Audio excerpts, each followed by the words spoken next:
Imagine revisiting your old elementary school.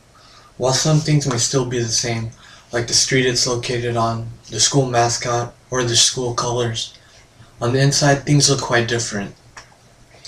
When you enter your old classroom, you notice when you look up the cracks forming in the ceiling, the desks are breaking down, the mold growing in the corner, and to top it off, it's about 100 degrees, but there's no air conditioning for you to cool off.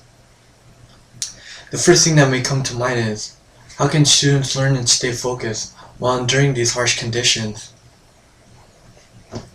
Quite the opposite from when you attended. You may think it's quite difficult for these students to see the message that their success in education is important when they're attending an ill-repaired school. But according to the Washington Post on September 2nd, 2011, President Obama has announced the FAST Act, which stands for Fixing America's Schools Today. This is a bill written, this bill was written to help renovate over 100,000 public schools across America. And the reason for this proposal is to no longer further delay the needed repair for schools and those suffering from the unemployment job crisis.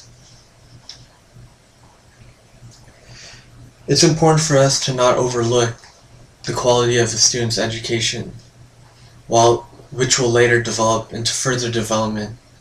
And in order to do so, we will discuss the problems, causes, and solutions that affect students learning through their environment.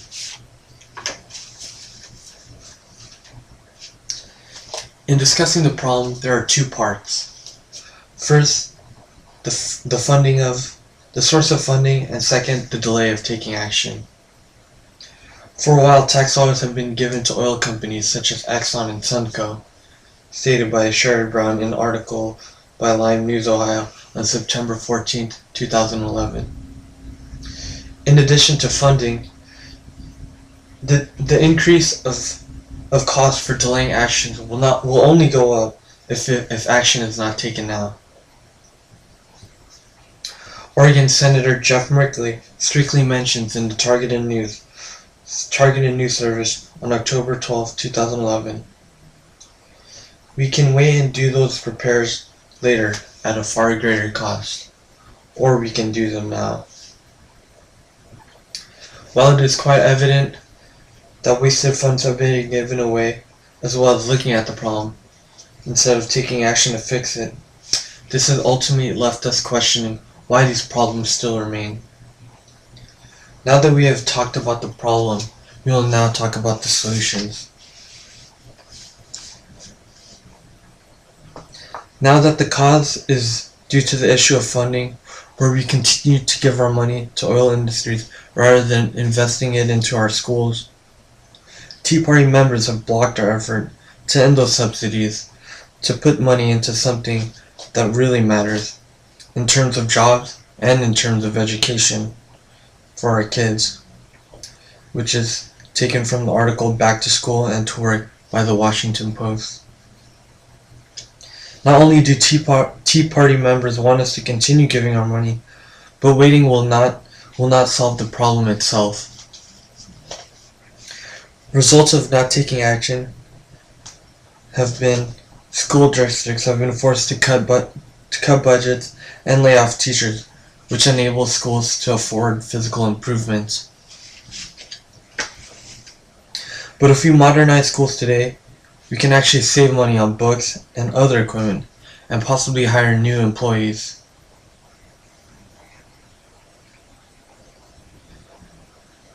Now that we understand the problems and causes for the need to repair schools, we must now discuss the solutions. The solution will not come from just the government, but ourselves as well. For one, jobs will be created with the money invested into our schools. For every $1 billion, 10,000 jobs are created.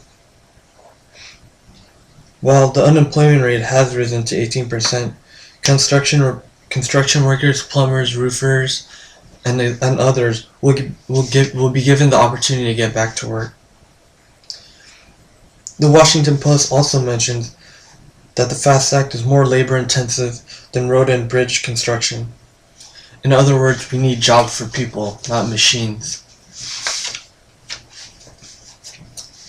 Not only with the help of our government, but individually we can be part of the solution.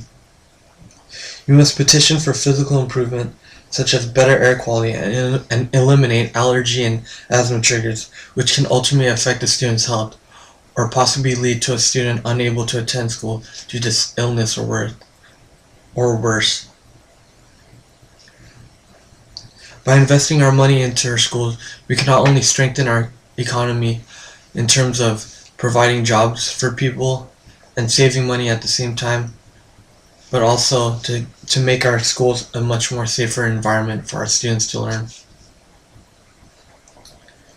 So today we have examined the problems, causes, and solutions surrounding the need to repair our schools. We cannot wait any longer for the problem to worsen, and we must now take a step to carefully think about investing our money more wisely. Repairing schools will make the quality of students will make the quality of learning much more beneficial for students. At the same time, Americans will be put back to work, and also students will be better prepared for taking on jobs of tomorrow. We must push for decreased distraction and other factors that enable students to gain the most in the classroom environment. While some of us have been more fortunate than others, we must consider students' problems our problems as well, and make an effort to support them. But by working together as a community, this can be a win-win situation for all of us.